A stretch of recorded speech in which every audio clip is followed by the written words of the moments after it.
Hi Libra, this is Tisch Aitken, and this is your monthly report for the month of July. We ended eclipse season at the end of June, and it was a very emotional time for all of us. We had a total lunar eclipse take place at 5 degrees and 25 minutes of the mutable fire sign of Sagittarius, which is a sign of truth among other things, and that occurred on May 26th in your house of information and local community. And perhaps you got some significant news around that time. Eclipses often usher in major life changes, major beginnings and endings. Sometimes it's something we've known about for a while and it just boils up and it makes us see something that we just can't avoid. Or sometimes eclipses are like wild cards where it comes in out of the blue and can be shocking at times. And then we proceeded to have a solar eclipse on June 10th at 19 degrees and 47 minutes of the mutable air sign of Gemini. And this fell in your house of teaching and promotion and travel and manifesting. And again, these eclipses, Sagittarius and Gemini, are very centered on delivering information and teaching and learning, but this brought a lot of information. Eclipses already have a lot to say. And then with Mercury transiting in Gemini, which it's been doing since May 3rd, that is the cosmic messenger, and it rules the sign of Gemini, the mutable air sign of Gemini. A lot of adaptability, going in a lot of different directions. Mercury has been there since May 3rd. It will be there until July 11th. In your house of teaching, promotion, and higher learning. A good chance for you to reassess how you can promote yourself, how you can tap into optimism and manifest. But it's been quite a time because at the end of the month, both Jupiter and Neptune station retrograde in Pisces. They're both transiting in your house of work and health and daily routine. And we feel that build up 5 days before and 5 days after. So there could be a fogginess as we begin the month of July, the Neptune fog, hopefully lifting the veil of the fog, but still. And let's see. And, you know, it's just been quite a lot. And Jupiter loves being in Pisces, but it expands the emotions, and it squared the first eclipse. And it's just been, a lot going on. And mutable signs are good in the sense that they're flexible and adaptable, but they're not secure. It's not grounded energy. And with two planets transiting in Pisces, that's added to the story. And the solar eclipse that took place on June 10th squared Neptune and was conjunct Mercury retrograde. So a lot of stuff getting revealed. And hopefully a good opportunity for you to do learning, because there has been so much emphasis recently on higher learning for you and manifesting and teaching. So with all of that said, as we begin the month of July, the sun is transiting in the cardinal water sign of Cancer at the top of your chart in your house of career and life goals. And Venus and Mars are transiting in your house of friends and groups and networking. Venus rules your sign. So this is a great opportunity if you're single to meet people and network and connect. And if you have your own business, it's a great time for engaging and promoting yourself in social media and networking and making contacts. So a lot of emphasis on networking for you as we begin the month. And on July 1st, Mars opposes Saturn. And that could be a little restrictive with friends. We're also building to a holiday weekend in the United States, and it could be there could be perhaps some delays with travel. Mercury is no longer retrograde, so it's not going to be like it was in the month of June. But there are some frustrating aspects over the weekend. There's some magical ones as well. But that occurs at 9:08 a.m. Eastern Daylight Time. And again, there could be a little bit of tension with friends or maybe somebody you're dating. Later that day at 8:50 p.m. Eastern Daylight Time, the sun forms a semi-sextile to the north node of destiny, and that might bring you some fated opportunities in business that could be good. And then on July 2nd, Mars, which is the wounded healer, Mars rather is not the wounded healer, Mars is the warrior. Mars forms a trine to Chiron, which is the wounded healer, and Chiron is transiting in your house of relationships. Mars is transiting in your house of friends. This could be a nice energy around healing wounds. Obviously, a lot of us have lost people in the last year and a half or so, and it's been a very difficult time, and a lot of people are going through stages of healing, so just healing with community. So that's a nice energy. And then as we get to July 3rd, we're getting more into the holiday weekend, and there's a lot going on. So the moon enters the fixed earth sign of Taurus, where it loves to be. It's exalted in Taurus, and it will be there for the weekend. It forms a sextile to Jupiter at 12:19 p.m. Eastern Daylight Time, and that's a nice energy. Jupiter is the grand benefic, and that's nice. And then we have, let's see, Mars squares Uranus at 9:40 p.m. Eastern Daylight Time. Now again, people are starting to get out there again, and there'll be a lot of travel that weekend, at least in the United States, but in general, people will be a little unpredictable and fiery. Uranus is unpredictable. So recognizing that you should be extra mindful in travel, and if you're on the road, and just with people in general, they may be a little unpredictable or erratic. And then as we get late on July 3rd at 10:44 p.m. Pacific Daylight Time, and early on July 4th at 1:44 a.m. Eastern Daylight Time, the moon squares Venus, and that can be a bit, combative. Venus rules your sign. It proceeds to square Saturn, which is restrictive. Then it sextiles the sun in Cancer, which is nice. And then it meets up with Uranus at 12:41 p.m. Eastern Daylight Time. Hopefully that brings good surprises, but for all of us, Uranus is the planet of the unexpected. So we all have to be flexible this weekend, and the sun squares Chiron, the wounded healer, at 11:39 a.m. Eastern Daylight Time. So that's also at play. But I neglected to say something that I think is very magical that will be influencing the weekend. Jupiter, which is the luckiest planet, forms a quintile to Uranus, and that is a 72-degree aspect. And that occurs on July 3rd at 5:06 p.m. Eastern Daylight Time. And that's an aspect of magic and fairy tales, and it promotes a flow of energy between those two planets. And this could bring unexpected travel and fun and adventure. Again, you have Venus and Mars transiting in your house of friends and groups, so that's nice. So that is a very magical energy, even though there are going to be some difficult ups and downs over that weekend as well.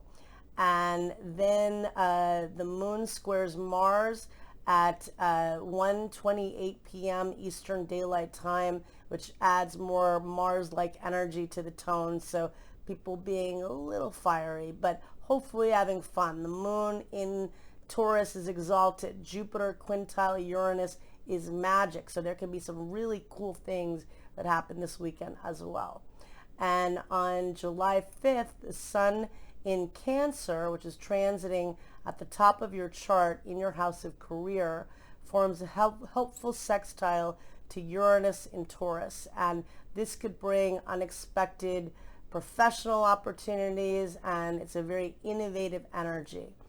On July 6th, Mercury, which is the planet of communication, and still transiting in your house of promotion, travel, and teaching, squares Neptune in Pisces, and that definitely can be confusing and can be challenging. So I would say with that energy, to tap into manifesting work, but also that miscommunication can occur. And later at 10:36 p.m. Eastern Daylight Time, Venus opposes Saturn, and Venus is the ruler of your chart. That could bring breakups.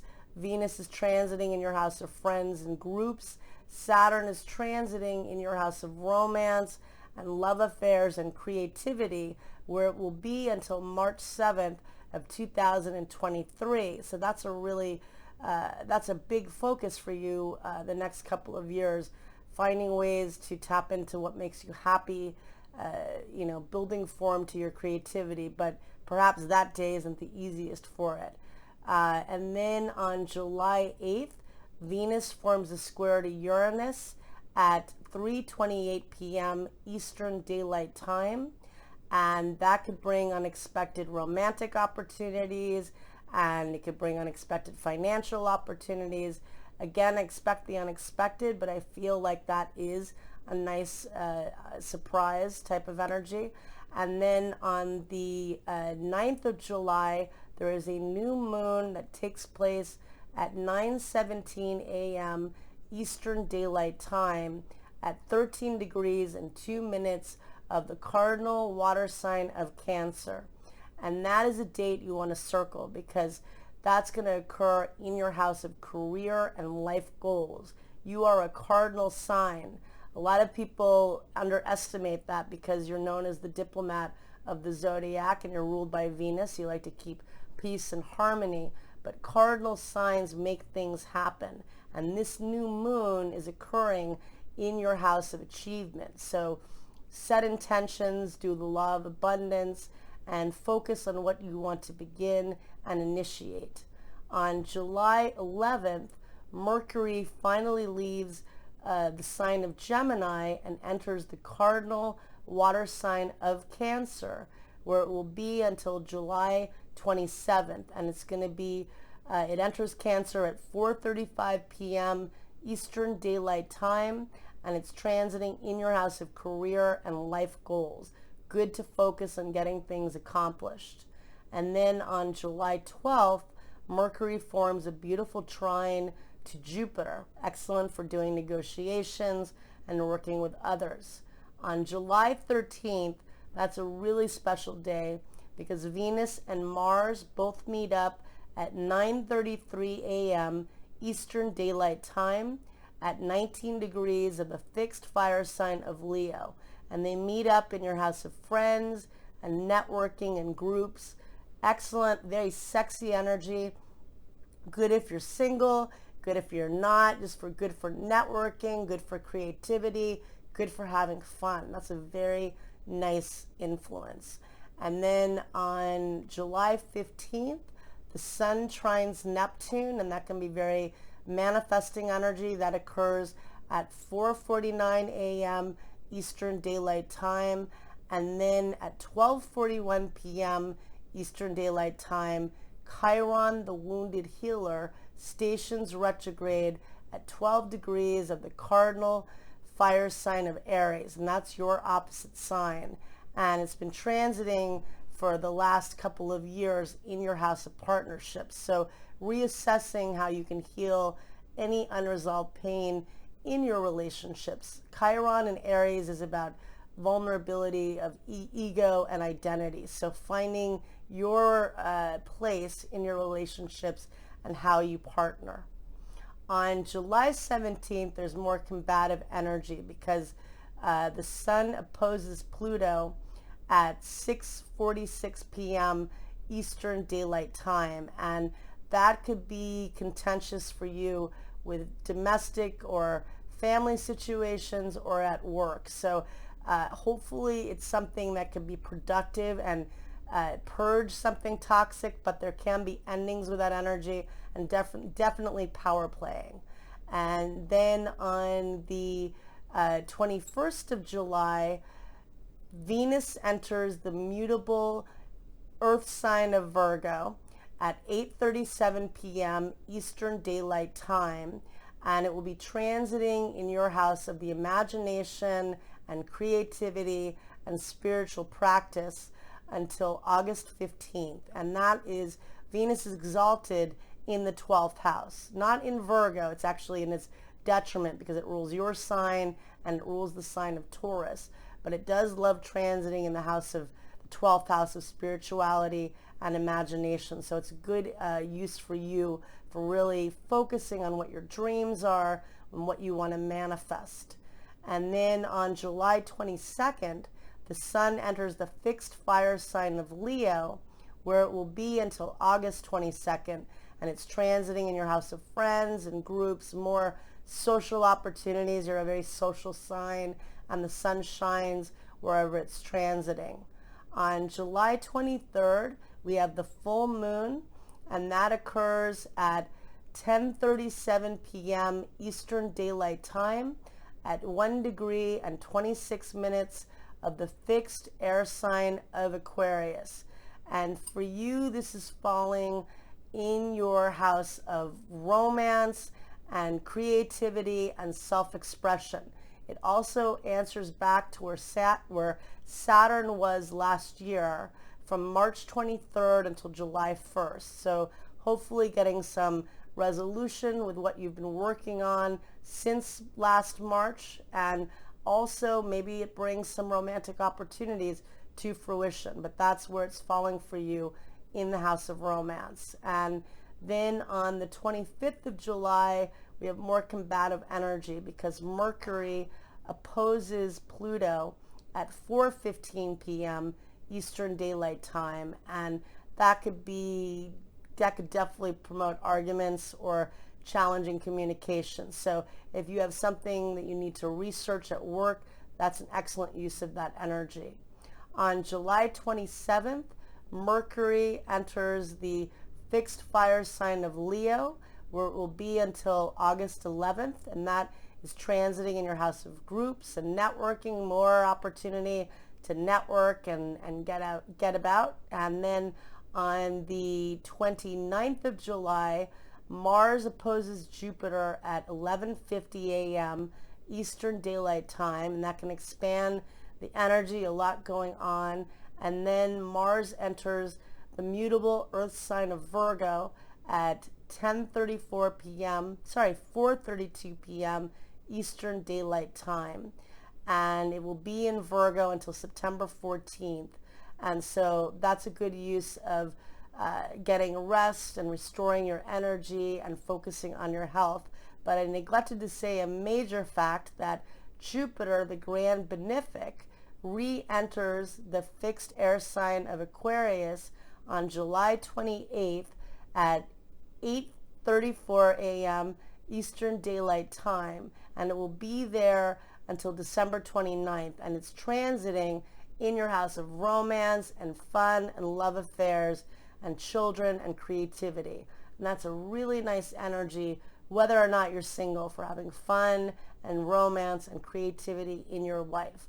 So there's a lot going on. It's a busy summer, but May and June were probably a little more whacked out, I feel, than this month. So I wish you the best of luck. And Mercury is no longer retrograde, and no more eclipse energy. So take care and thank you.